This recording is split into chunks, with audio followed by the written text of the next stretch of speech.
Boa noite a todos, encarnados e desencarnados, que são muitos, né? A gente sabe que nos acompanha. E falar sobre o suicídio e a loucura. Esse capítulo 5 talvez não ele, porque acho que o capítulo 28 é o maior, né? Mas é um capítulo muito rico. Ele vai traçando várias situações, né, vários momentos que a gente passa, as causas das aflições, a necessidade da encarnação e etc. E quando a gente vê essa questão do suicídio e a loucura, a gente pode parar e refletir o seguinte, né? Hoje, da forma como o mundo está, na agitação que o mundo está, e quando Kardec traz essa página aqui, falando sobre isso, a gente para e a gente pensa, né? Ah, mas foi na época de Kardec. Mas hoje a gente vê que isso está contaminado, porque o materialismo ele está de uma forma muito intensa, né?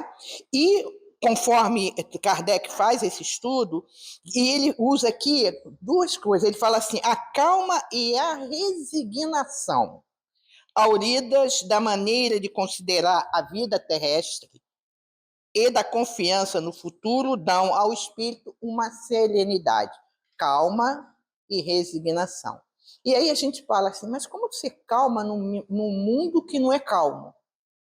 Como ser resignado num mundo que a gente vê tantas injustiças, tantos problemas, tantas dificuldades, tanto isso, tanto aquilo, mas quando foi que não houve no mundo injustiças?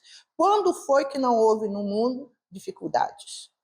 Desde que o mundo é mundo, tem injustiça, tem dificuldades. Hoje, nós temos, vamos colocar assim, seria talvez uma vantagem, porque é muito rápido.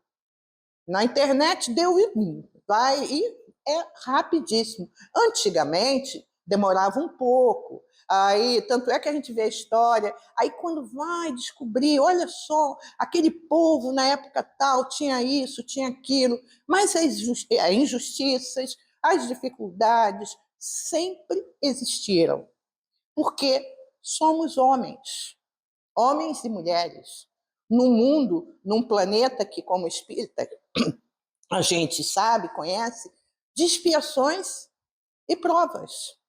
Como não ter esses problemas aqui? Mas Kardec traz que se utilizarmos a calma, se utilizarmos a resignação, e a confiança no futuro, vai dar ao espírito uma serenidade, que é o melhor preservativo contra o suicídio e contra a loucura. Ah, então eu tenho que ser calmo? Esse é o caminho. Utilizar da calma, sim, né? E não pensar assim, mas porque às vezes as pessoas confundem a calma com, ele é muito bobo, ela é muito boba. Comigo não, eu faço, aconteço, falou, eu respondo e tal, aquela coisa toda. Só que a gente vê, e voltando novamente, a gente vê que o nosso planeta, como disse o Papa, está um planeta doente, porque os homens estão doentes, né? Nós vimos, passamos, todo o planeta passou por um desafio muito grande, que foi o quê? A Covid. Quantas pessoas que foram, às vezes com quase 100 anos, não foram, e às vezes jovens, com 20 e poucos anos, 30, tal, ou mais, foi. E aí? Pessoas que foram entubadas e que a gente falava assim, nossa, mãe do céu, olha, fulano não vai passar. Sobreviver. Alguns tomaram esse momento como um momento de grande reflexão. Uma pena que muitos de nós não tomamos. Ah, foi Covid, foi porque deu lá não sei aonde, veio. Não, se a gente parar e pensar assim, que perante as aflições, perante as dores, perante as dificuldades, se a gente parar e refletir e pensar, né, O que será que isso está querendo me dizer? Eu falo isso porque eu não faço assim, gente. Ah, qualquer coisa, sabe? Ai, meu Deus. Aí depois eu vou parar, eu vou pensar. Aí eu falei, caramba, eu podia ter enfrentado isso de forma diferente. Eu falo isso porque, contando algo bem pessoal, em 1995 ou 96, mais ou menos, acho que meu pai faleceu em 97, né? Houve um problema no sítio, tal, ele subiu no poste, caiu, eu até contei, morreu, aquela coisa toda, né? E 6 meses depois, eu caminho saindo lá da Praça Mauá, lá da superintendência, amiga, vamos tomar um mate? Eu sempre gostei de mate batido. Aí, bom, tomei um mate, travou, falei, estou tendo um infarto. E naquela noite, eu fui para casa, eu fui 2 vezes para o hospital de clínicas, achando que estava infartando.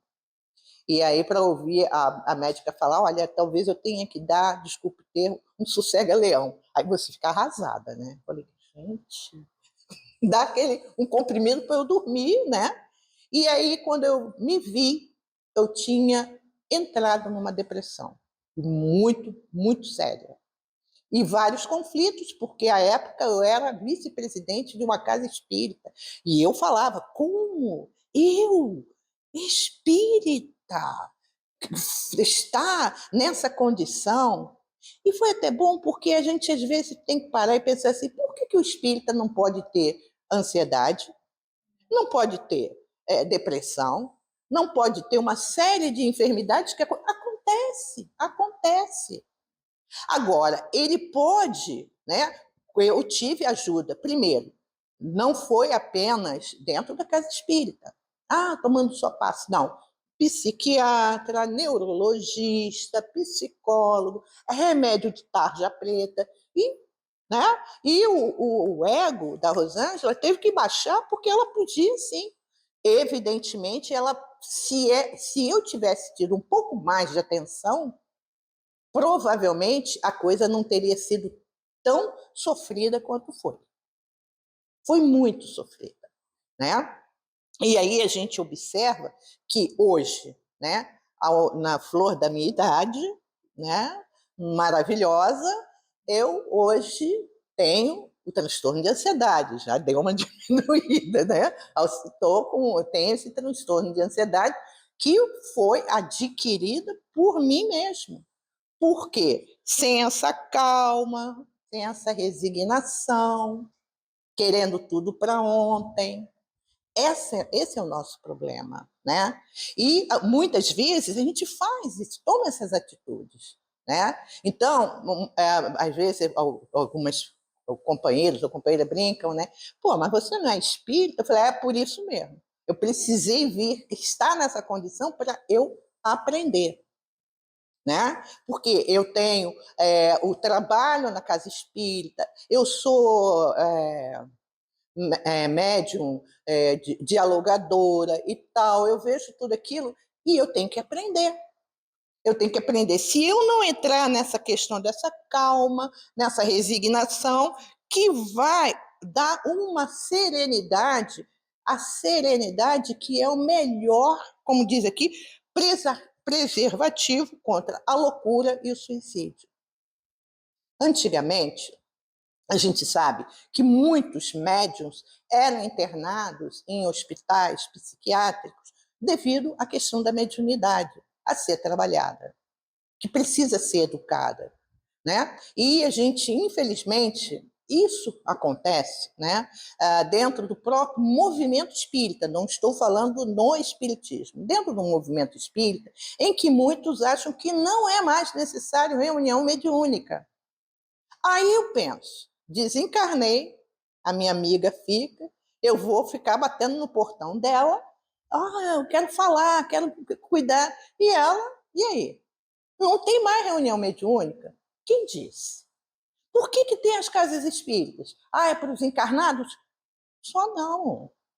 É para nós desencarnados que vamos precisar de atendimento. Porque se eu passo aqui, eu estou com 69 anos, 69 anos, vamos dizer que vou durar até 100. Me propõe a isso. Vamos ver, 90 e poucos anos. Desencarno, e será que, esqueci a Dora Taquara, esqueci a Taquara, Jacarepaguá, esqueci de tudo. E aí? Eu preciso ser cuidada, tratada? Preciso trabalhar? Eu vou trabalhar onde? Se as casas, foi até o Haroldo que falou, imagine casa espírita sem trabalhar com espírito. A casa espírita é para o espírito, para nós espíritos que estamos encarnados e para os espíritos que estão desencarnados e que estão aqui também. Então, isso daí, esse trabalho, essa doutrina, isso que a gente está tendo a oportunidade de vivenciar, que vai nos ajudando muito a nos conhecer, em primeiro lugar, e a conhecer o que está à nossa volta. Então, quando ele fala, né, esse estudo que Kardec traz sobre o suicídio, a loucura, sobre essa calma que a gente precisa ter, porque ela é necessária. Como a calma é necessária num trânsito, por isso eu não dirijo mais. Não porque me tornei uma pessoa calma no trânsito. É porque eu falei, ou eu ou o carro, né? Como eu me conheço ainda, tem aquelas, né? Lá em Teresópolis, dirigia para cima e para baixo, descia. Agora imagine me colocar no meio aqui na Taquara. Acho que eu vou brigar com o trânsito todinho da Taquara. Porque você vem para lá e vem para cá, aquela coisa toda. Mas o problema é do trânsito? Não, o problema é meu. É eu que ainda tenho essa dificuldade. O problema é meu, né? De repente, meu irmão, ele levou meu,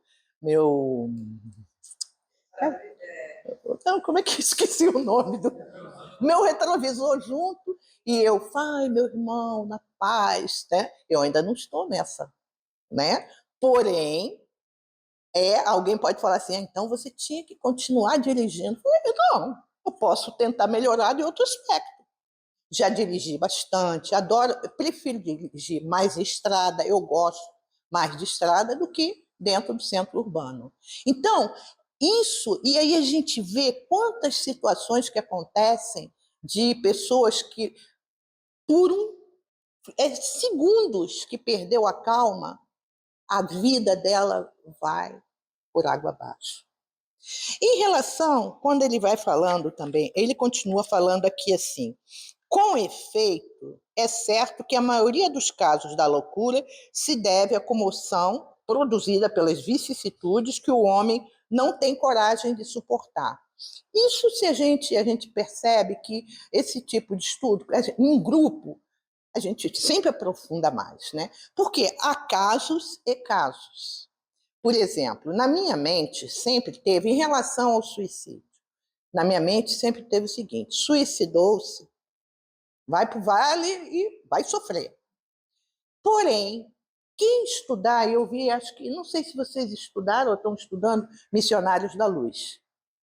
Acho que eu vi alguma coisa, não é não, né? Missionários da Luz, tem lá quase para o final, tem um caso muito interessante que André Luiz conta, que Alexandre foi uma senhora, eu não sei se era parente ou alguma coisa, o filho dela, que ela queria pegar uma assistência para o filho dela, que ele havia sido, bota entre aspas, assassinado.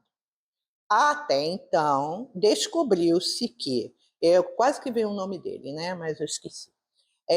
Ele não foi assassinado, ele se matou. Porque ele tinha cometido um crime, ele tinha se apaixonado por uma mulher, ela era casada, ele estava tão apaixonado por ela que ele faz algo com que o marido morra, o marido dessa mulher. E ele era amigo, vai confortar, consolar, tal, e casa-se com ela. Só que aquele crime ficou muito na cabeça dele, e ele não conseguia se livrar daquilo. E aí o que ele faz? A coisa era tão forte, que ele compra a arma, ele prepara como é que ele ia fazer. Aí eles até citam, né, que ele dá um tiro nele e ele consegue jogar a arma como se fosse para longe. E acho que na época não tinha esse negócio de ver digital, alguma coisa assim, tá? E até então, o que foi? Ele foi assassinado. Coitado do fulano assassinado, tal, tal. Só que, quando foi pedida ajuda, aí tomou ciência, não a mulher, os encarnados não sabiam, que ele havia cometido suicídio, de tanto tormento, de tanta culpa. E aí, esse fato me chamou a atenção, porque o que acontece? Segundo que Alexandre, que é um dos amigos espirituais, que é André Luiz, ele diz assim, o suicídio, aquele suicídio que acontece espontâneo, a pessoa fez. Eles têm, até então, os amigos espirituais, vai depender, evidentemente, cada situação é uma situação. Eles têm como acolher aquele espírito antes que os espíritos, vamos dizer, obsessores ou inimigos tenham como que influenciado para que aquela pessoa tomasse aquela atitude. Eles têm como acolher. Mas ele citou uma coisa que eu achei fantástica, eu nunca tinha ouvido falar. Ele falou: o suicídio premeditado é mais difícil, porque o espírito que comete, ele sintonizou com toda a situação. Ele comprou a arma ou o veneno, marcou o dia que ele ia fazer, a hora que ele ia fazer, parari, parará, e vai. E ele citando tudo aquilo ali. Eu achei interessante, porque até então, sempre ouvi falar que quem suicidou vai para o Vale do Suicídio, não interessa. Mas quando a gente estuda, e por isso o espírita ele precisa estudar, tem esses detalhes. As obras de André Luiz são maravilhosas para isso. E aí eu parei e falei assim, nossa mãe. E Alexandre, no esforço, realmente vai recolher esse companheiro. E tem alguns detalhes que é citado, né? Muito, mas, gente, é extremamente triste. Muitos desses casos, no caso, esse companheiro em questão, estava num matadouro. Imagine o que é o ambiente de um matadouro. Né? Então, para a gente não detalhar, porque acho que não vale a pena, né? E eles conseguem fazer e trazê-lo e fazer todo um trabalho dificílimo para que aquele companheiro, porque ele estava imerso na culpa, porque ele havia matado, e a esposa até então, né, que foi esposa desse amigo, não sabia, pensava que ele tinha realmente sido assassinado. Né? Então, a gente observa que até no suicídio há essa gradação, embora a gente saiba que a espiritualidade vai ajudar a todos, independente. Né? Por isso que eu falei, cada caso é um caso. E aí a gente vê, quando ele vai falar aqui, né? Eu até adiantei um pouquinho, que ele fala mais sobre o suicídio mais à frente, quando ele fala, ele diz assim, o mesmo, né, ocorre, deixa eu ver aqui, peraí, ora, se encarando as coisas deste mundo da maneira porque o Espiritismo faz que ele as considere, o homem recebe com indiferença, mesmo com alegria, os reveses e as decepções que o houveram desesperado noutras circunstâncias. Evidente se torna que essa força que o coloca acima dos acontecimentos lhe preserva de abalos a razão, os quais, se não fora isso, a conturbariam. Quer dizer, o que ele quer dizer? Se a gente pega os problemas que acontecem na nossa vida, se a gente não valoriza tanto esses problemas, a gente se ajuda, a gente se preserva, a gente se cuida. Mas, às vezes, a gente pega o problema que vai ter uma solução e a gente se desespera. E quantos cometem exatamente um ato muito grave nesse momento? André Luiz conta em alguma obra dele um caso de um homem que a fábrica estava falindo. E o homem, desesperado, porque estava falindo, e como é que ele ia ficar, os amigos, o que iam falar, porque geralmente assim, o que vão falar de mim? Eu fali. Às vezes tem a preocupação com a família, tem, mas tem muitas vezes o próprio ser. Como? O que vão falar? Olha o que eu fiz. E ele acaba cometendo suicídio. Passado muito tempo, aí ele vai, aquela melhoria, mais ou menos, plano espiritual, ele pede que gostaria de ver a família. E aí o mentor vai com ele para ver a família. Ele fala, ué, mas a fábrica não faliu? Ele falou, não. 2 dias depois do que você cometeu o suicídio, veio assim, o problema foi solucionado. Era só uma questão de tempo. O que muitas vezes a gente acha que não tem. Eu tenho que ser para ontem. Eu tenho que fazer logo. Eu tenho que não sei o quê. Né? Quantas pessoas que acontece, às vezes, está numa situação tão desafiadora que ela sabe que ela está assim, chegando no fundo do poço, mas ela tem uma convicção, ela tem uma firmeza, ela tem uma perseverança, ela tem uma confiança em Deus intensa. Ela tem muita força e ela consegue sair daquilo ali. E às vezes a gente para e pode pensar assim, puxa, oh Deus, por que comigo? Ué, por que não com você? O que é, né? Por que vai ser diferente? Acontece? Acontece. Tem situações que às vezes nos levam a extremos que a gente para, e depois que passa, você para e pensa assim, caramba, eu consegui me levantar, eu consegui passar por aquilo ali. Ficam muitas vezes, as marcas ficam, as cicatrizes ficam. Mas é até bom ficar cicatriz, porque a gente olha e para assim, eu não preciso passar por isso de novo. Né? E é o que ele está dizendo aqui. Quando essa questão entra da loucura, a gente sabe também que, embora muitas questões, muitos problemas de saúde, aquelas coisas todas, a gente sabe que lá no fundo sempre tem a intervenção muito assertiva, às vezes, dos inimigos nossos, né? Que aí a gente vai naquela mesma condição. Mas em Deus? Deus respeita a todos. Eu me lembrei do Paulo Nagai quando ele falou no sábado, né, algumas situações que acontecem e que a gente fala assim, mas Deus deixa isso acontecer. Se tem as leis divinas, Deus vai interferir na lei que ele criou? Como? Se eu fiz e tomei aquela atitude, Deus tem que me tirar daquilo ali porque eu sou tão boazinha? Mas eu feri a lei.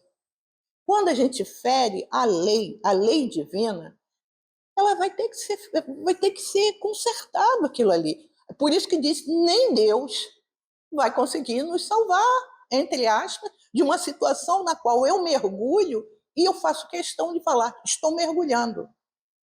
Então, é o que ele diz aqui, algumas decepções, tristezas, quantos casos de loucura, né, que a gente observa que às vezes começou com uma coisa tão simples, tão sutil, e que muitas vezes é como se a gente vai permitindo, até quando eu me lembro, né, aqui está na obra alguma coisa que fala assim, o espiritismo é fábrica de loucos. Né? Quem nunca ouviu falar isso, que antigamente se falava, é fábrica de loucos. Mas e outras ciências? A matemática, não pode também transformar alguém num louco? Ou qualquer outras ciências que tiver? A pintura? Quantos pintores, quantos escritores, quantos tantos que embarcaram por esse caminho? Será que é só o espiritismo que é fábrica de louco? Qual era vamos dizer assim, a designação da nossa querida Jacarepaguá? Eu vou para Jacarepaguá, que era o quê? Para colônia. Terra de louco, terra de maluco. E, eu era pequena, né? Preciso me tratar, vou para Jacarepaguá. Olha aqui. E aí a gente para e pensa assim, nós estamos no lugar certo? Certinho. Certíssimo, né? Se não fomos, já fizemos. Alguém ficar enlouquecido, a gente não sabe. E aí a gente vê, quanta tristeza, né? A própria Juliana Moreira. Gente, um dia desse, faz tempo, eu estava vendo um pequeno documentário, toda vez que aparece lá uma propaganda, aparece um daqueles internos, né? Gente, e aí? Entendem? Quer dizer, então a questão é como fala dessa loucura, muitas vezes, alguns casos, eles vêm vindo de longe, né? Vem vindo de outros tempos que a gente vem, e se desses outros tempos nós, né, não conseguimos buscar a nossa melhoria, né? Não é que a gente vai sair daqui espíritos perfeitos, não vamos, porque a gente está no planeta de expiações e provas. E aquele tal negócio. Agora, a briga é para ficar no planeta, mas tem que ficar bom, tem que melhorar, porque é a regeneração. Senão, vou para uma taquara fim, vou, né? Jacarepaguá. Eu falo taquara que não é por nada, gente. Eu adoro taquara. Sinceramente, gosto, embora seja um calor infernal, todo o Rio de Janeiro, né? Eu não me vejo morando sem ser nessa área aqui. Tem meu perímetro.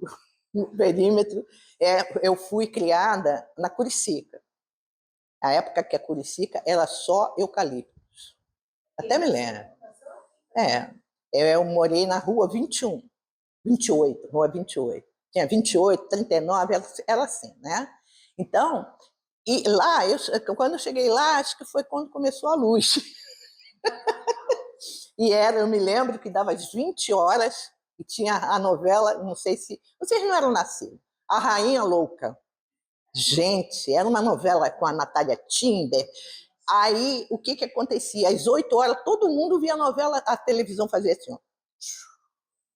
Aí tinha que esperar acabar a novela e a gente perdia. Ou então comprava aquela revistinha para ler o que tinha acontecido, né? Para acompanhar.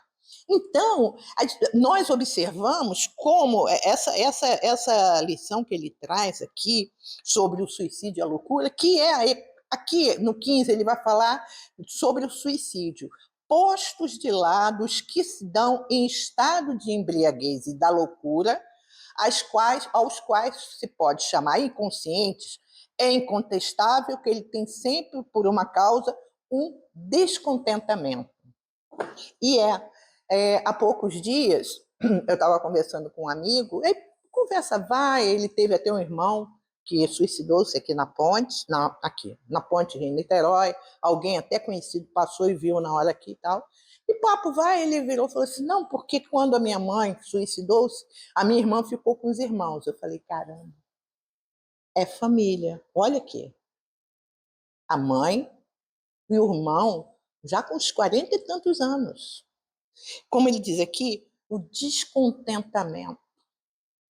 Aquela, sabe? Não tá.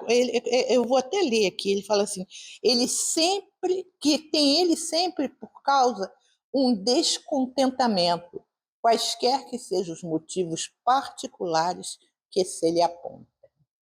Descontentamento. Não estou feliz. Estou descontente.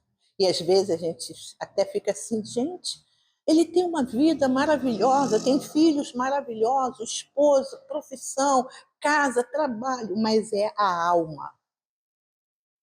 Ele está infeliz dentro da alma dele. É a doença da alma. Parece que assim, nada que for feito vai fazer com que ele saia daquilo. E tem uma situação aí que, dependendo do caso, ela é potencializada pelos inimigos dele, que fazem o quê? Aproximam-se e vão instigando até aquela criatura. A gente vê isso em Manuel Filomeno de Miranda, a gente vê isso em André Luiz, a gente vê um farto material em Ivone Pereira, muita coisa em Ivone Pereira.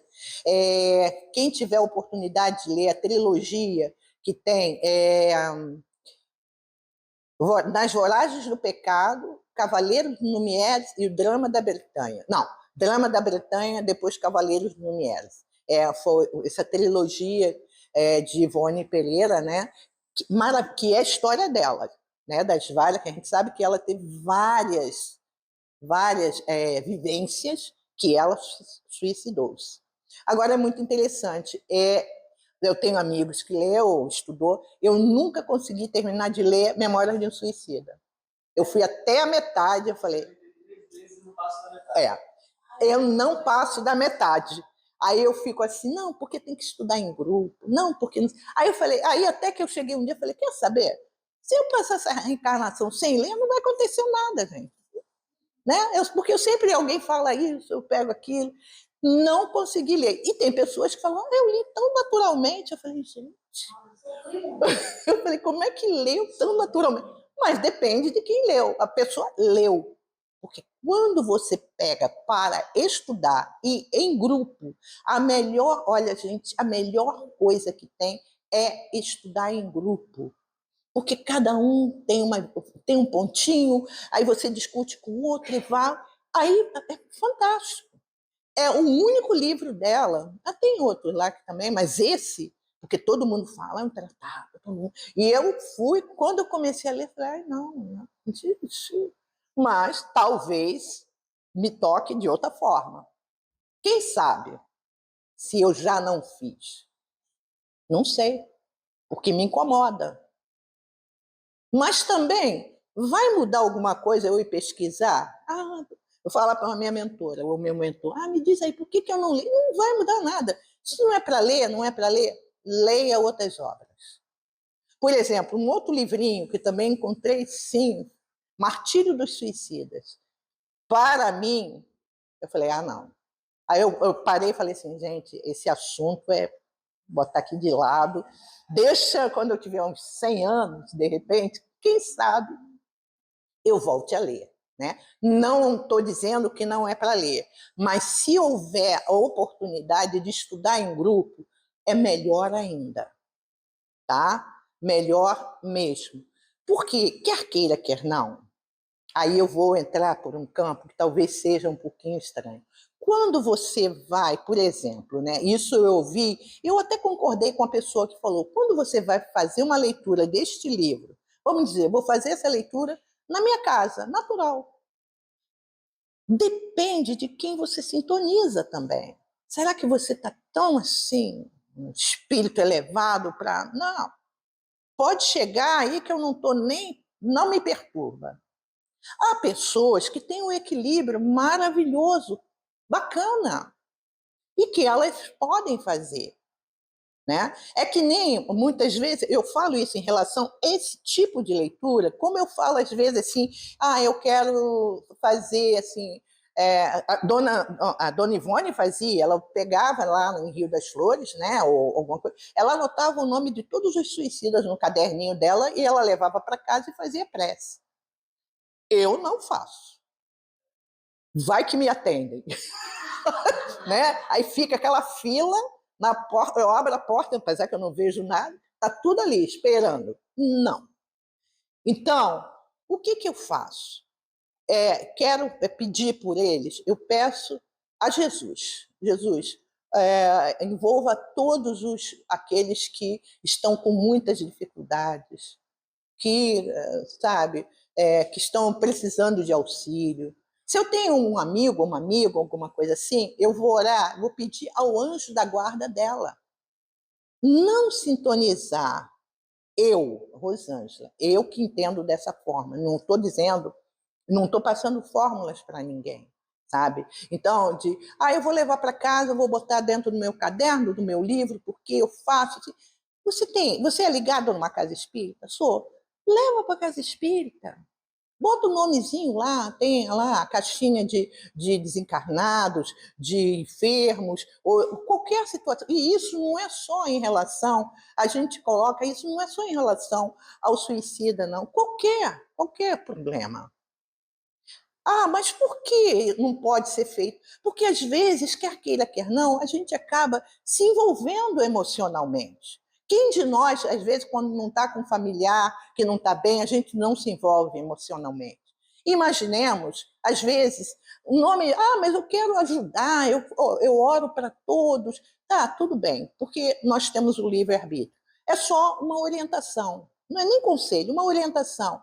Tem alguém que passou por essa dificuldade, está com essa dificuldade, você está numa casa espírita, leva para a casa espírita. Você é católico, que pode ter católicos que assistem, vai para a igreja, acende a vela, né? Acende a vela para aquela criatura. Então, cada coisa no seu lar. Então, no meu lar, eu não tenho que. Não, não é isso. Nós temos os nossos problemas do dia a dia, tantas coisas para resolver, né? Se a gente puder fazer isso daí, é um auxílio. O que nós espíritas precisamos fazer que nos auxilia profundamente? Quem é que sabe? Mais uma coisa, na nossa casa. Evangelho no lar. E no nosso evangelho no lar, não é para colocar nome de ninguém. Eu não posso pedir. Pede por todos. Porque, quer queira, quer não, nós sabemos que há tanta sensibilidade, tanto dos encarnados e muitos desencarnados. Eles só querem sabe, que alguém pense nele, e dependendo, às vezes, ele pode estar junto a você, não por maldade, mas por uma necessidade, porque ele sente que você pode vibrar por ele. Então, por que não fazer isso? Porque, de repente, dentro, por uma casa espírita, ele tem todo o auxílio. A gente tem as nossas reuniões mediúnicas que a gente trata disso. Né? Então, é que nem, por exemplo, uma pessoa que esteja, né, vamos dizer, nesse estado, como ele coloca aqui, de loucura, o que é recomendável? Agora, nem tanto, né? Algumas situações, mas depende, cada caso é um caso. Antigamente, a gente sabe que era um depósito de loucos que tinha, não era, né? Não tinha, porque eles ficavam ali. A gente vê aqui na colônia, era assim, cheio mesmo. O sanatório de Uberaba foi a época, né? Porque tinha um sanatório em Uberaba, morreram ali 60 mil pessoas. A gente fala, mas e como? Da época que ele foi criado, em 1900 e alguma coisa, até acho que 1984 ou 85. Porque ali eram pessoas com doenças mentais, homossexuais, crianças que eram abandonadas na rua, negros, amantes de políticos, tudo. Tinha um trem, segundo conta, tinha um trem que chegava a Uberaba bem tarde da noite, e nesse trem eram muitos que eram colocados e jogados dentro do sanatório e abandonados lá. Né? Então, a gente percebe, alguns ficam, porque se você está ali, não tem nenhuma hipótese que você vá sair dali, vai adoecer? Claro que vai adoecer. Né? E muitas vezes, e médiums, muitos médiums. Nós não tivemos a época que, principalmente as mulheres, que eram queimadas vivas, né, por serem médiums, eram médiums. Ter visões, essas coisas todas, tá? Então, aqui, ele fala no 15, né, em relação ao que eu falei do suicídio, tal, né? E outra coisa que ele vai falar da incredulidade. A incredulidade, a simples dúvida sobre o futuro, as ideias materialistas, numa palavra, olha só que interessante, são os maiores incitantes ao suicídio. A incredulidade, a simples dúvida sobre o futuro. Está diferente hoje? A gente vê, principalmente alguns jovens, né? Eu fiquei abismada, gente, quando eu estava vendo, acho que lá nos Estados Unidos, principalmente, uma droga, eu não sei se eu vou falar o nome correto, afetanil, alguma coisa assim, alguém... Gente, as pessoas usuárias, elas se transformam em zumbis. Zumbis. Mostra um caso de um rapaz, até negro, ele está assim para trás, com o corpo todo para trás, ele está Acho que ele ficou horas dessa forma. Drogas. E cada vez mais, quando ele vai falar, né, simples dúvidas sobre o futuro, aí a gente vê pessoas falando assim, eu uso mesmo, não sei se eu vou viver, não sei se existe vida, se não existe. Só que muitas vezes ele está falando aquilo é da boca para fora, porque quando ele em espírito, o nosso pensamento algumas vezes é bem diferente. É muito diferente, né? E quando ele diz aqui, as ideias materialistas, há poucos dias eu tive um amigo que ele faleceu, tal, passou um processo muito difícil na vida. Nossa, ficou internado 6 meses, escaras, aquela coisa toda.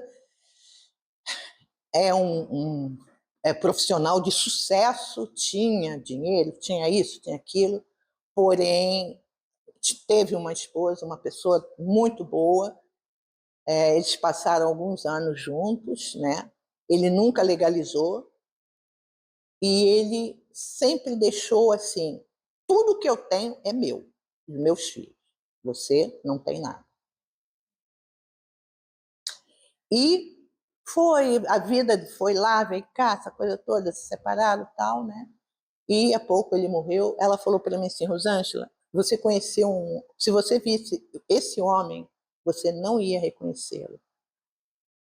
E ele se acabou. E aí, eu conversando hoje com ela falando sobre isso, eu falei assim, eu acredito que, evidentemente, né, ele está tendo ainda, deve estar ainda em perturbação, aquela coisa toda, e eu acredito que vai ser muito difícil, porque ele era realmente uma pessoa extremamente... Ele era um homem bom, engraçado, ele pudesse ajudar, ele ajudava, mas o que era dele, era como se fosse assim, sabe? E nada. Foi quase uns 18 anos junto, nada, absolutamente nada. Ela não teve direito a nada. Nada, nada, nada. E até a gente estava conversando, ela vai tomar algumas providências, essa coisa toda, e os filhos vão pelo mesmo caminho. Ela simplesmente precisou ir na cidade onde eles moraram antes. Quando ela chegou lá, a vizinha filmou, os filhos pegaram tudo o que era dela bom, levaram, porque ele dividia. Até quando eles se separaram, ele falou assim, mas você comprou tudo isso mesmo? Ela falou, mas você nunca me deu dinheiro. Então eu comprei da minha aposentadoria. Algumas coisas o quê? Roupa de cama, tapete, essas coisas assim, né? E ainda teve a dúvida. E os filhos vão pelo mesmo caminho. Ela ficou com ele 6 meses no hospital, porque um ia, eu vou. Chegava 10 horas da noite, 10h30 já estava indo embora. E ela ali, o tempo todo. E eu certamente eu penso que ele era um cara, eu gostava muito dele, né? Que ele não conseguia mais falar, que ele foi operar uma operação simples e teve um AVC, desse AVC, aí foi ladeira abaixo, né? E aí a gente para e pensa, né? A questão do materialismo, a gente, como diz assim, eu não levo nada. Até uma pessoa falou assim, eu não vou levar nada. Eu falo, não leva porque caixão não tem gaveta. Se tivesse, tu levava. E E onde é que a gente vê essas questões? Nas nossas reuniões mediúnicas. Por isso que eu falei, acabar com uma reunião dessa, como é que esse espírito que vai ali e a gente vai conversar com ele para que ele observe que você não tem mais nada. Muitos chegam, olha só, estão com meus escravos, aí a gente às vezes fala, dá uma olhada, o que você acha? Você acha que está naquela época ainda? É estranho, as roupas estranhas. Então, mas alguns estão fixados naquilo. Meus escravos, minhas terras, meus bois, meus isso, meus aquilo. E nada disso. A gente nasce, vamos dizer, praticamente sozinho, a não ser que dê um empurrão na barriga da mãe para o filho nascer, né? Mas é você que tem. E a gente vai morrer sozinho ali. Os amigos espirituais vão estar ajudando, mas o processo, todo aquele processo, vai, né? Até tem uma história que uma mulher muito apaixonada pelo marido, ai, tal, e aí o enterro, a mulher chorava, chorava, eu quero ir contigo, eu quero ir contigo. Ela escorregou, caiu dentro do buraco, me tira daqui, me tira daqui. Queria ir até só no escorregão, ela me tira daqui. Quer dizer, então, a gente percebe, né, quando ele fala sobre essa incredulidade, e quando às vezes a gente escuta, né, Vera? Ah, eu não acredito em nada disso, não sei o quê, então eu vou viver essa vida que eu tenho que viver aqui, e às vezes a pessoa se joga para viver tudo, e chega no final. É interessante, uma vez eu estava ouvindo alguém que falou assim que a pessoa trabalhava com pessoas assim com essa paliativo e que tá, e nenhuma delas falava assim: eu queria tanto viver por causa da minha casa, do meu carro. Não, eu queria só mais alguns minutos para aproveitar a vida, para viver. Ninguém lembra que vai deixar carro, vai deixar isso. Alguns falam assim: minha família, meus filhos, né? Viver um pouco mais para ele, olhar a vida de forma diferente, não com aquela ânsia. Me veio agora direitinho a imagem de Fred Mercury, num documentário que ele está bem magrinho e ele está falando ali, como que dizendo, né? Eu queria ter feito de forma diferente. Eu fico pensando, amigos, assim, de você parar, estar numa situação dessa e você parar e falar assim: caramba, eu podia ter feito de forma diferente. Eu não precisava ser tão ligado às coisas materiais, tipo, né? Meu carro, minha casa, meu isso, meu aquilo. E às vezes você parar e falar assim: o que eu fiz para mim, como dentro de mim, sabe? Dar você respirar um ar mais puro.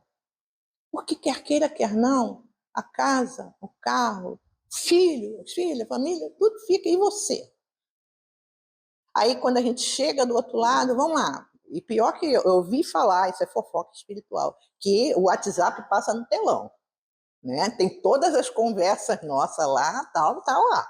Não, ninguém chama assim: vem cá, vamos conversar em particular. Aí eu me lembrei do filme, lembra do Nosso Lar, quando o André Luiz vai querer pedir para... E aí o mentor lá pega ele e a senhora. Ele ficou desesperado, a mulher reclamando e ele ali: meu Deus, o que eu estou fazendo aqui? Né? Porque ele não ia ter coragem de falar o que ele queria. É mais ou menos assim, gente. Não tem aquela coisa assim: vamos lá no cantinho. Não, né? Porque é pedagógico. Porque às vezes a dificuldade minha é a da Vera, do Rubem e tal, né? Então eles aproveitam, vamos lá, pega o combo, vamos falar tudo que tem que ser falado, né?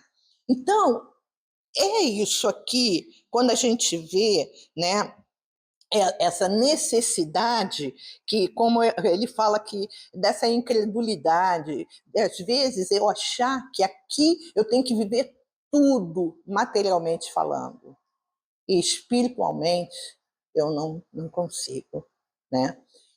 Foi até muito interessante que o companheiro falou sobre alguma coisa de Deus, né? Ele falando assim que algumas pessoas, como é que ele usou o termo, né? Falando sobre o ateu, aquela coisa toda, né? Que é a única coisa, ele não acredita em Deus, tal. E ele estava falando alguma coisa tipo assim: como faz falta isso? E aí uma companheira falou assim: ele está errado, não tem nada a ver. Se o ateu ele é o ateu, não tem nada a ver. Tem tanto ateu bom que geralmente a gente pega isso, né? Mas o ateu faz tanta coisa boa e tem muitas vezes um espírita que não faz. Só que eu comecei a refletir nisso e falei: gente, você não ter ou não acreditar em algo maior deve ser muito solitário. Deve ser muito solitário.